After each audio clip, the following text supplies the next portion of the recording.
Bharat Britain दरम्यानच्या सर्वसमावेशक आर्थिक आणि व्यापार करारामुळे भारतीय शेतकऱ्यांना ब्रिटनच्या सुमारे $37 अब्ज कृषी बाजारपेठेत प्राधान्यानं प्रवेश मिळणार आहे। भारतासाठी संवेदनशील असणाऱ्या दुग्ध व्यवसाय, भाजीपाला, सफरचंद, खाद्यतेलं आणि ओट्स अशा क्षेत्रांना संपूर्णपणे संरक्षित करण्यात आलं आहे। भारतीय मच्छीमारांना यातून मोठा लाभ मिळणार असून $5.5 अब्ज ब्रिटिश बाजारपेठ त्यांच्या उत्पादनांसाठी खुली होणार आहे। ब्रिटनकडून या उत्पादनांवर लावला जाणारा 20% आयात कर पूर्णपणे रद्द केला आहे।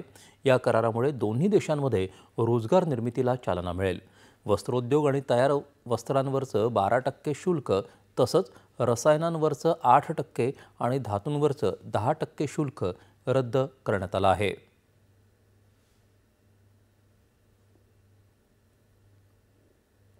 प्रक्रियाकृत खाद्यपदार्थांवर आधी असलेला 70%पर्यंतचं शुल्क आता पूर्णपणे रद्द केल्यामुळे ग्रामीण भारत आणि निर्यातदारांना या कराराचा खूप मोठा लाभ होणार आहे।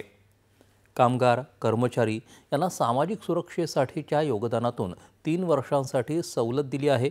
ब्रिटनमधल्या 75,000 कामगारांना याचा लाभ मिळेल। व्यावसायिकांना ब्रिटनमध्ये दळणवळणासाठी उत्तम सुविधा मिळू शकेल। 1800 भारतीय शेफ, योग प्रशिक्षक आणि शास्त्रीय संगीत शिक्षक ब्रिटनमध्ये आपल्या व्यावसायिक सेवा देण्यासाठी जाऊ शकतील। दुहेरी योगदान कराराचा लाभ 75,000 कामगारांना होणार आहे।